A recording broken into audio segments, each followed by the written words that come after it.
Hi everyone, thank you so much for joining us here today. My name is Luis, I'm the marketing director here at Festicket. We are quite excited to partner up with Google to bring you guys this amazing workshop about consumer trend and strategy recommendations during COVID-19 situation that we are all in. I would like to start by introducing you to the Google team that will be presenting the workshop today. So a big thank you to Pratik, to Divya, to Niall and Maxime. They will be the team presenting the workshop today. So just before I pass the presentation to Divya, I just would like to say to you guys that if you guys have any questions during the entire presentation, please feel free to comment on the chat box on the right-hand side of this player. I hope you guys enjoy, and I will pass to them. Thank you so much for joining us. Thanks, Lewis. Good afternoon, everyone. My name is Divya. I'm a strategic growth lead at Google. I specialize in driving brand strategy and helping grow businesses within the events and ticketing space. Today, we are very excited to be partnering with Festicket to bring you some great consumer insights, some great recommendations, some great brand comp tips and tools to set you up for success during this time. On the agenda today, we have Pratik, who will take you through insights on consumer and industry trends. I will take you through how to pivot your strategy based on these insights. Niall will take you through how to adapt your brand comms to achieve a gold star in customer service. And finally, Max will take you through what tools you can use to keep yourselves informed on changing consumer trends. Just before we kick off, as Lewis mentioned, we do have a live chat available on the right side of your live stream where you can post any questions along the way. And without further ado, I'd like to hand it over to Pratik, who will kick us off today's workshop by sharing with you some insights on consumer and industry trends.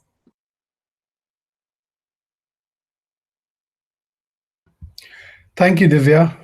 And thank you, Luis, as well. Hi, Luis, and hello, everyone. Very good afternoon to you all. I hope that you're having a good day with some warm summer weather. My name is Pratik Arora, and I'm an account manager at Google. I currently work in the events and ticketing space, where I work with partners in the media and entertainment sector to help them in promoting events, festivals, and activities and help them succeed. In today's session, I will take you through some key top-line insights in the events and ticketing space and the media and entertainment space that we have gathered from various sources, and we believe that these should be helpful in providing a wholesome picture on the kind of trends we are seeing in the market and help in guiding your strategy in the weeks and months ahead. Without further ado, let's kick into it. Firstly, what we are seeing in the market in today's date is obviously with the closure and lockdown of various markets and societies across the globe, there has been a reduced demand for live and ticketed events. And that's also created because people are less interested in festival or music events because there is a restriction on public gatherings. Not just that, what we have also noticed is that as more and more people stay indoors and there are less people commuting to work, it has also led to a reduction in streaming of audio music content, where we see that for the partners like Spotify and Apple Music, since people aren't commuting to work as much as they were before, there has been a 10% less interest in streaming audio related content. Now, I'm sure you all would be noticing this in your own personal behavior as well. However, that's not the full story. What we're seeing, on the other hand, is that our audience's appetite to consume content in the entertainment section has definitely remained intact and also increased over the period of the last few weeks. And in our next slide, we are going to talk about that. What we're seeing in the industry is video streaming is actually booming a lot. 60% to be precise, from March 2020 when compared with March 2019. Because more and more people work from home, they're taking video conferencing calls, online classes, and simply trying to distract themselves from isolation. You'd be surprised to know that the average person has spent 36% more minutes streaming TV or movie content over the past 4 weeks. And that's not all. Over the past few weeks, where we've seen people being locked indoors, They're also spending more time on their devices and across the various devices that we use in today's date. So let's take a look at that. Since the beginning of the pandemic and the lockdown, what we've noticed is that globally, the amount of time that people are spending on devices like PCs and desktops, smartphones, and smart TVs has increased dramatically. 32% on PCs, 70% on mobile, and 30% on smart TVs, like I called out. And not just in terms of the time spent, but also data consumption on smartphones has gone up by 34% and 27% on smart TVs. It might make you wonder, there is obviously more time spent and more data spent, but where is that time and data being spent on? Where is the channel leading on to that? Which is beyond the obvious, which we're all using around workout sessions and online trainings. You guessed it right. It's actually going to platforms like YouTube, Netflix, Instagram, and one of the newest video on demand players launched into the market, Disney Plus. YouTube, as we all know, is one of the biggest uh, video platforms in the world, which has 2 billion monthly users logged in, who watch 250 million hours of content every single day. But beyond that, there's been a massive increase in live stream content, both on YouTube and on Instagram, where we've seen a 70% increase in use in the US alone over the last month. And when we talk about video on demand platforms, on one single weekend alone, the week of 14th to 17th of March, we saw a significant growth in subscriptions. Disney Plus, for instance, saw a 300% increase in subscriptions in early March, taking them to 50 million paid users. Now, to put it in perspective, what Disney Plus achieved in 5 months took Netflix 7 years. And Netflix is not far behind as well. Netflix also saw a significant increase of about 47% jump in subscriptions in the same time period. Beyond this, from a consumer perspective, health and wellness, as I'm sure you'd agree, is definitely a huge priority for everyone. And that is also something that we are noticing in the search trends and the search behavior of people online. So, how does that look? When we talk about search behavior with our audiences for the week until the April 12th, we are noticing that people are searching more and more for content related to health, wellness, home improvement, and families. This is changing the interest in the type of music people are interested in. For example, there are people who are more interested in podcasts for children or relaxing and chill music, and they're primarily focused around family, domestic, and self care tasks. And the numbers show for themselves. Self care has had a 50% growth compared to home improvement at 18%, chill music at 43%, and family games at 150%.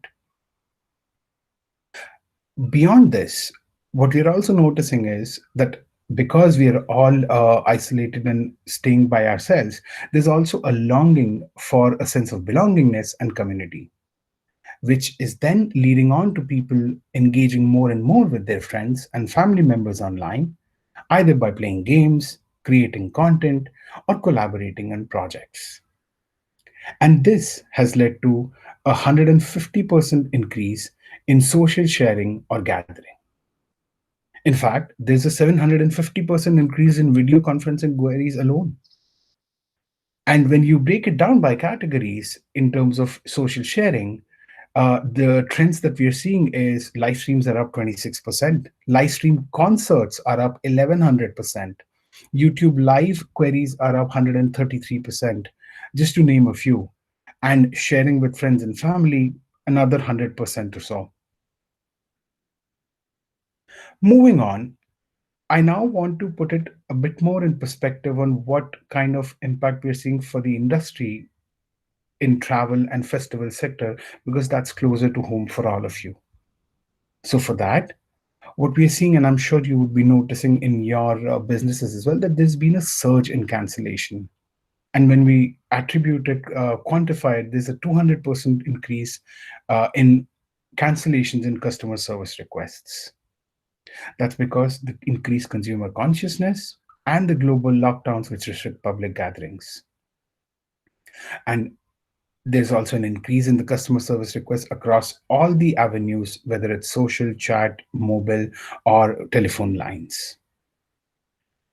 But having said that, uh, there's obviously an opportunity here as well, where we're seeing that more and more brands are becoming conscious and offering or engaging with their audiences during these lockdown to show them that they care and they're there for them, which what we see in our next slide is leading to many brands that are responding to the outbreak uh, by offering whether it's payment terms, free services, or helping the community. There's been an 83% increase in payment terms offering, an 81% in free services, and a 67% uh, in activities which help the community. Thus, there's an increased focus on brand CSR driving purchase decisions because it also creates a sort of an emotional connection with the potential consumers. With that, we have come to a close of this section. And just to summarize, what we are seeing, like I said, is an increase in video streaming, an increased interest in wellness, home improvement, and family, an increase in social sharing and online communities and gatherings, an increase in cancellations and customer service requests as well, and an increased focus and engagement on the CSR drives, which are driving consumer purchase decisions.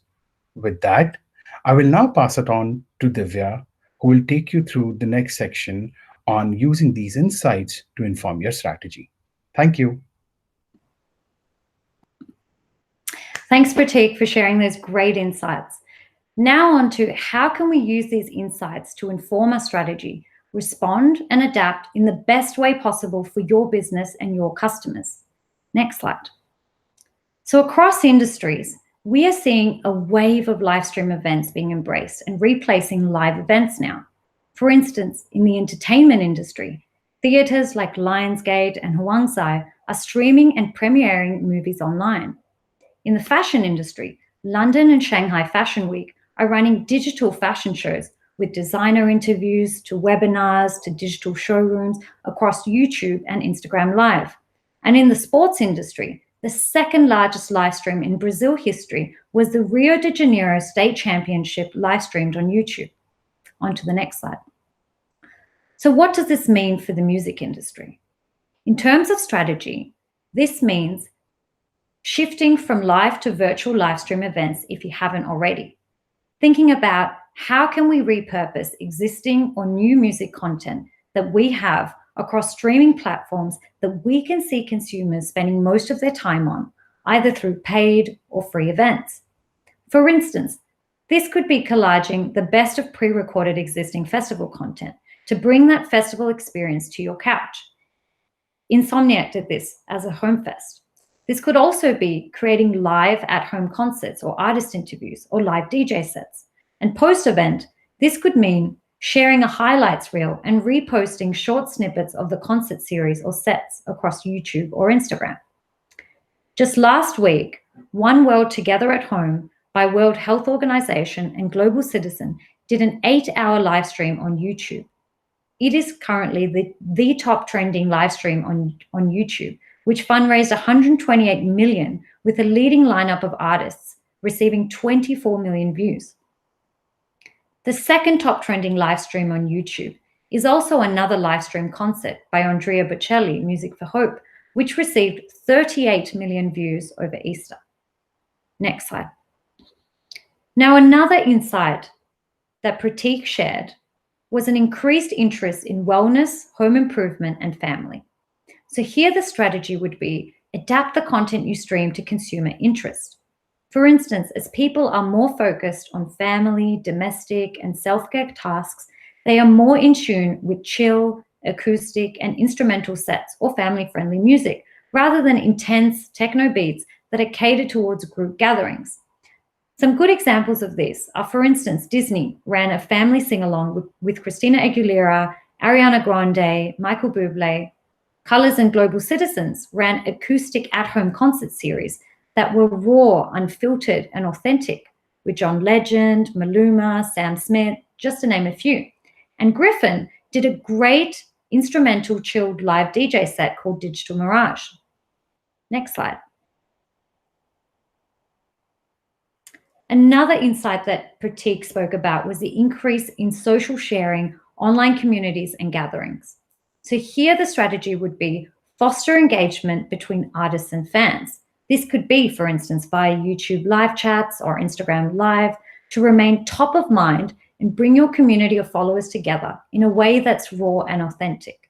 For instance, this could be asking fans what songs they want artists to play. What was your favorite set from a prior festival? And what are you listening to now to create that sense of togetherness? Just to share some examples of some effective fan statements from the live DJ set from Griffin that I shared before. One fan said, "I'm an ICU nurse, and this set just cured whatever funk I was in before." Another fan said, "A true artist can bring people together and make our quarantines better." Another fan said, "The first rave after the quarantine is going to be banger." And another fan said, "I'm an ER doctor and this will be playing during my shift tomorrow, so thank you." This just shows that by doing this, you are not only fostering engagement between artists and fans, but also improving brand perception in how you're supporting the artist community and your customers during this time and driving more consideration for purchase coming out of this time. Next slide. Now, another insight that Pratik spoke about was that consumers have less intent to purchase, but more curiosity and time. So here the strategy would be focus on upper funnel marketing that drives awareness and consideration. Help expand your user base and engage with them to keep you top of mind so that you can retarget them once restrictions lift. Next slide. So this insight that Pratik spoke about is obviously something you're all very familiar with, the increase in cancellations and customer service requests. So here the strategy would be provide the best customer service by reassuring and informing your customers. For instance, on refund and voucher processes that empathize with the customers, supporting the volume of requests by optimizing across a variety of channels, whether it's mobile or chat, and showing a clear transparency on how this process is managed. A good example of transparency with customers is the domino tracker. From the time you place your order to when it gets delivered, you know exactly where your order stands. And this could easily be translated to providing the same level of transparency on event bookings and cancellations, so you decrease the angry customer requests. Another good example is Ryanair's refund or voucher service, where they already proactively provide solutions for the customer to resolve their flight cancellations, giving them options, whether that's via a form, chat, or phone, optimizing across a variety of channels. Next slide. And the final insight that Pratik shared was increased focus on CSR drives consumer purchase decisions. So here the strategy would be embrace CSR and reposition your brand, as people are more favorable towards brands that respond to the outbreak by offering flexible payment terms, free services, and help support the community. Some good examples of this would be, for instance, a shout out to your community, like on Tomorrowland's website, showing that you empathize with the community, sharing the impact it's had on your events and how you're going to support them. Another example is offering flexible payment terms, like Festicket's Flex Ticket, acknowledging the flexibility customers need during this time and offering solutions to better manage the cancellation process. Another example could be holding a fundraiser event, like Andrea Bocelli in fundraising to help hospitals purchase equipment in Italy. And another idea is also to develop a resource page dedicated to artists and event organizers with how-to guides and best practices on setting up successful live stream events. It is important to really adapt your brand comms or strategy in a way that really shows how you're supporting your community of artists, music industry, consumers through your efforts. Next slide.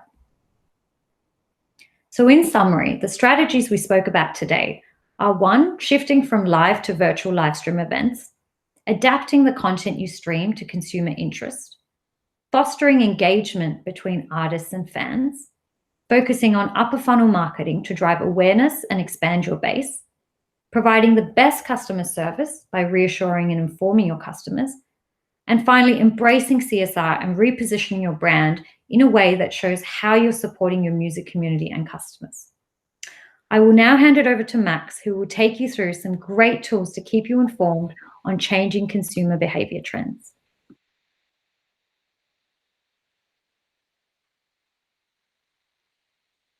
I think I'm actually going to jump in here, Divya, on how we can adapt our brand communications just to, I suppose, best to deal with the current situation.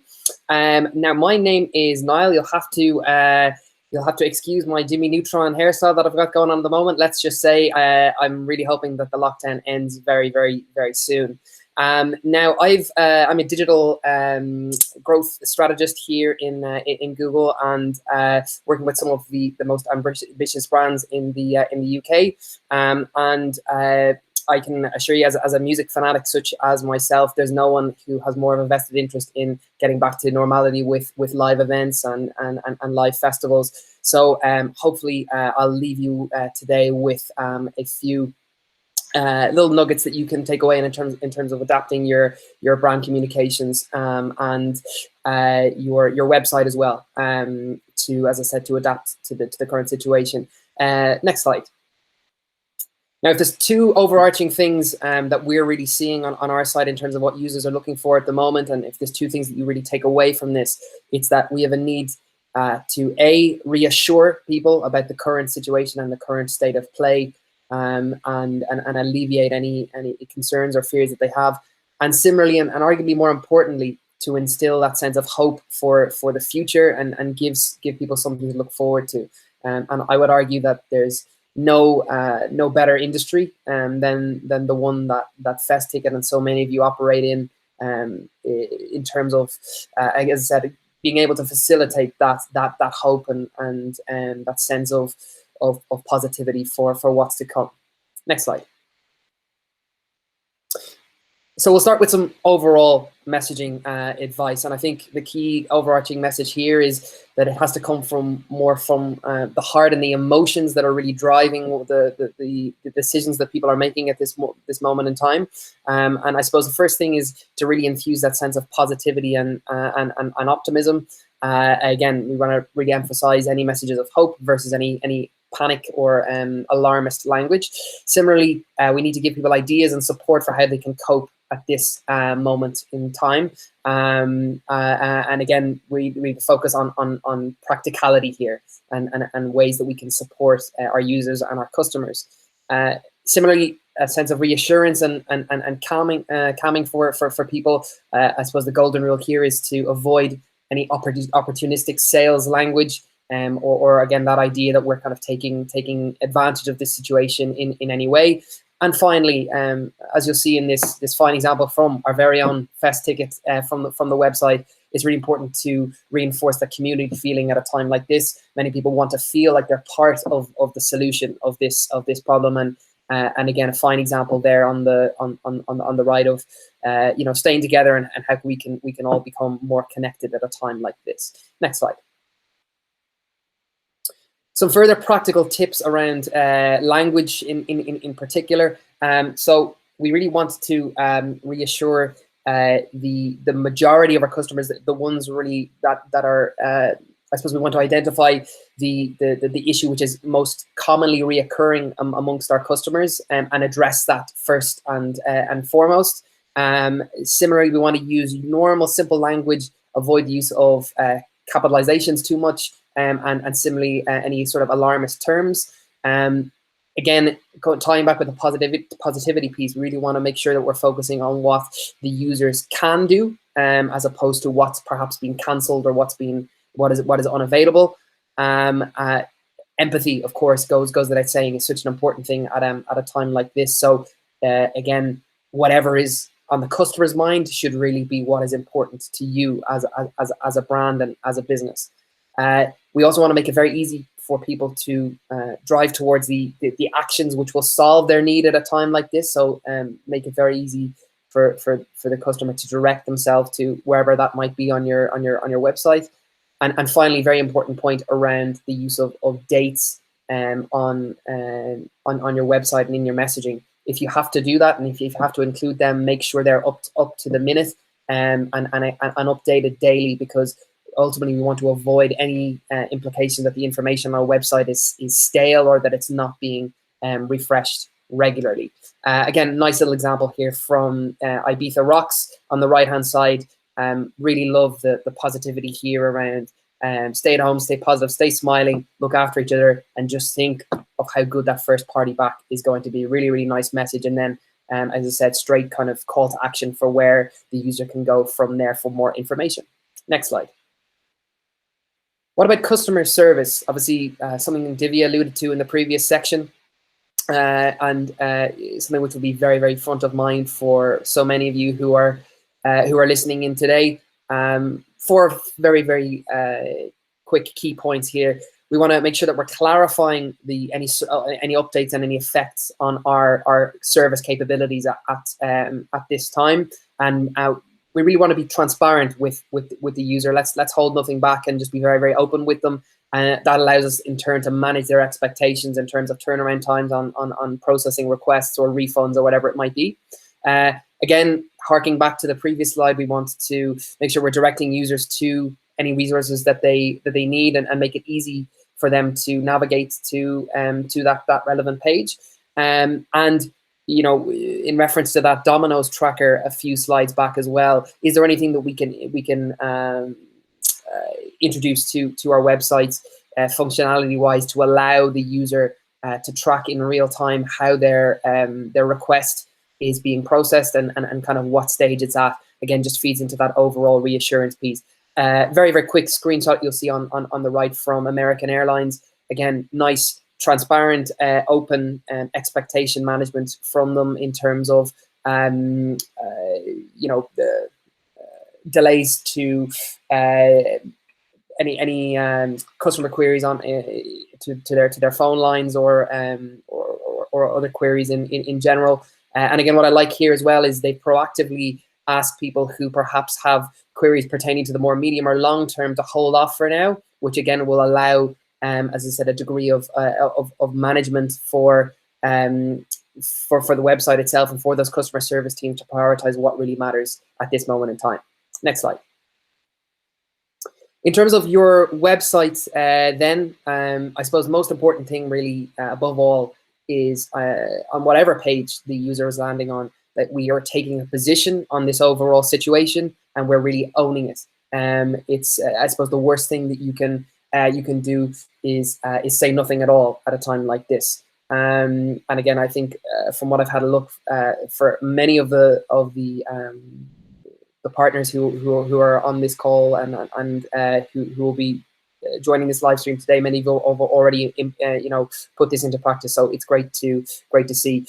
It's very important as well to have a kind of a centralized hub of resources, a dedicated response page, as it were, where the user can find everything they need. And again, useful to have this accessible through a variety of different banners across the website. And on that point, where we say be everywhere here, what we mean is that not all users will land on your homepage. They could be coming in from paid search, for example, on specific landing pages from organic search, or from social media perhaps. So very important to have that reference and have that banner universally across the site where they can navigate to that centralized hub. And finally, just make sure that any notifications you have about this on the website, particularly if it's on a mobile site, make sure that they're visible and really pop out to the user. Next slide. Finally, in relation to UX, and particularly we're going to focus specifically on mobile here. Very much back to basics is the message for a time like this. So really nice example, as you'll see in the screenshot from Spotify here. What I really like is very, very simple. The value proposition, in this case, which is get Spotify free, is the first thing that the user sees. We often speak in UX about above the fold content and how important that is. We say when we refer to above the fold, we of course mean the information that loads on that first portion of the screen that the user sees. And similarly, we've got a singular goal. So for every landing page that we have on mobile, there should just be one goal, one ask of the user, and avoid any complications there. In terms of a call to action then, notice how it's using contrasting colors, so it really pops out from the rest of the content on the screen. Minimal distractions as well, which I really like here. So we should really be avoiding the use of automatic image sliders or carousels, as they ultimately just detract from the action we want the user to take. And then very, very, very quickly, other good practices is if you have a search bar functionality in your website, which you should do ideally, make sure that that's visible as much as possible. And similarly, if you have any online forms where you capture information, make sure that we're using autofill functionality there, and similarly inline validation, which is basically where for every input into a cell that the user inputs, there's a kind of a sense check on that to make sure is it right before the user submits. And then final slide. I'm a sucker for a quote personally myself, so I always like to end my presentations with one of them, just to kind of tie up what we've just discussed. This is one of my favorites, an ancient Chinese proverb. It says, "Before enlightenment, chop wood and carry water. After enlightenment, chop wood and carry water." So what does that mean in the context of what we've just discussed today? Well, even though we're talking about many of these actions that you can take in the context of this crisis and in context of this overall situation, the truth is that so many of these are actually best practices that we should be following at all times. And if you implement them now, they will continue to serve you well long after we are back to normality. And with that, that is everything from me. I hope you found it useful. I'm now going to pass over to our colleague Max, who will go through how you can stay informed on changing consumer behavior. Hello, everyone. Thanks, Neil, for handing it to me. It's a pleasure to be with you today. And I'm going to run you through the last part of our presentation right now, which is how to keep informed on changing consumer behavior. As you know, and as we've been chatting through it during this presentation today, consumer behavior is always changing, right? Even in this, especially in these troubled times, and this will be the case for many years to come. Many things will change on, and there's going to be a new normal. This is why we're always monitoring closely data, and encourage you to monitor this data very, very closely. We're going to go through a few tools right now, and I will show you examples of which data you can take a look at to take informed decisions. Next slide, please. The two tools that we will speak about today are actually tools that have been used to design this presentation. So what you should know is that all the trends we're gathering when we're telling you that an industry is growing or declining year on year, for example, comes from usually Google Trends. And what we look at consumer data, your users, for example, we look at Google Analytics. Trends is a place where you have Google's data. It's a free-to-use tool, and you can find any kind of data about a topic, about search terms, how they are trending in the world or in a specific region, and you can see interest changes and all the related topics. And we'll go through it a little bit deeper. This is Google's data, right? And we provide it to you and to anyone. Google Analytics is a bit different. It's also a free tool that it's used by 80% of websites in the world. So it's the #1 analytics tool to let you understand how your users get to your site, what do they do when they browse on your site, and which actions and which valuable actions they take on your site. This helps you to take better informed decisions once users browse to your site. The key difference is that analytics is usually based on your data, your own data, and users that browse to your properties. It can be your website or your app, for example. Can we go to the next slide, please?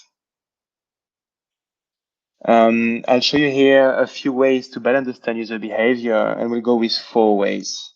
The first one that is very interesting and that we use a lot, especially currently, is Google Trends, and we use it to see, for example, how a search term or topic can be trending compared to last year. Here we see that we have compared festival over 2019 and over 2020, and we clearly see the drop that happened in March, right? So you have the way to do it here on the text, and we'll share the slides with you later on. But basically, you can add filters on any kind of queries or topics and compare year-on-year trends, which is extremely useful to see how you're trending versus last year, if this is normal or not to see a drop, for example. Can we go to the next slide, please?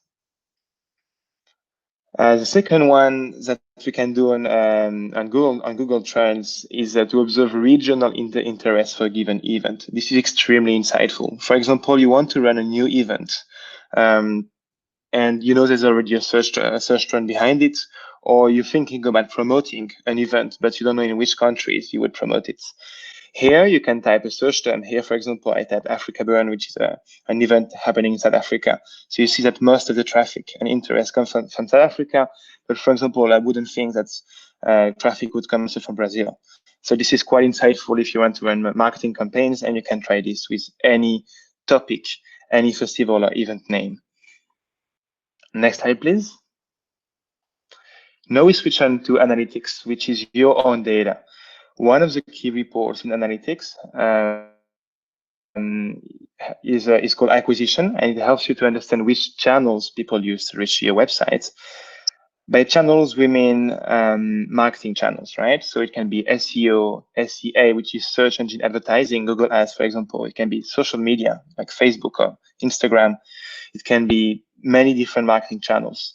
And on your website, you can see easily in the acquisition report on the overview tab how people navigated to your website, and then what are your main sources of traffic. If you see that the source of traffic is important when performing well.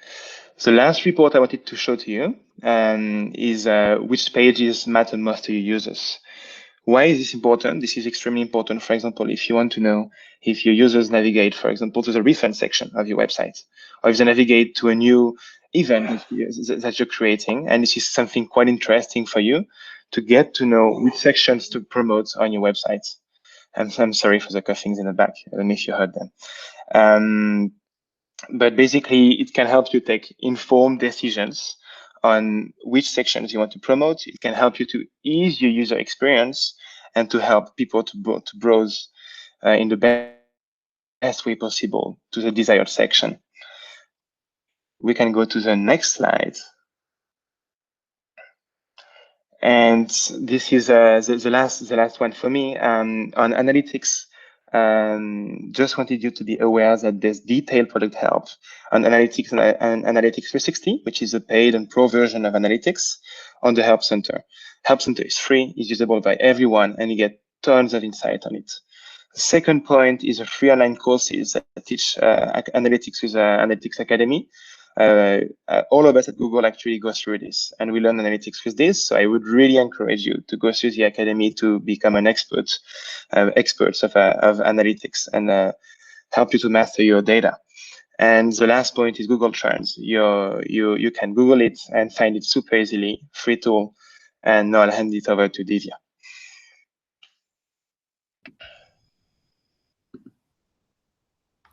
Thanks, Max.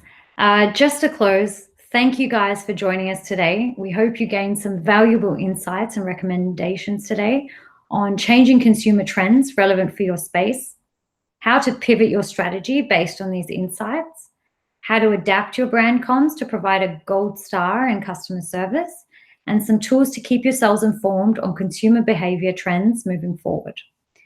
Finally, if you are thinking about or you're planning on running an event via live stream with Festicket, feel free to set up a one-to-one consultation with us and Festicket to help you successfully drive your live stream and marketing strategy. Below this video in the description, you'll find a link to the form for the one-to-one consultation. And on that note, I hope you guys have a wonderful lunch, and I'll hand it over to Lewis. Okay, thank you so much. Thank you, Divya, for passing to me. So I would just like to end pretty quickly this workshop. First of all, thank you to the Google team for joining me today. It was an amazing webinar. I hope you guys got a lot of insights from this. Again, like Divya said, we are here to help you, Festicket and Google. We are here to help you out. So if you guys have any specific question about setting up a live stream, below this video, you guys are gonna have a quick Google form. So feel free to sign up, and we can have a quick one-on-one and help you guys out on whatever you guys needed. Also, the Q&A, as you guys know, since the beginning, we have been asking you guys if you guys have any questions to put on the live chat on the right-hand side. So if you guys still have any questions for us, feel free to do so. We will go through the questions, and we will be sending the answers via email. If we see a big trend on questions around a big topic, we will probably do another workshop around that topic. So please feel free And if you guys have any questions, feel free to put them on the live chat and we will answer them for you. So I would like to just say really a big thank you for everyone that watched until the end. I hope you guys enjoy it. Again, a big thank you to the Google team. They just jump in as soon as we send the invitation for them to do a workshop with us. They didn't hesitate. We're really, really happy that they had the time to join us here today. And I will see you guys in the next workshop. Thanks so much and have a nice day.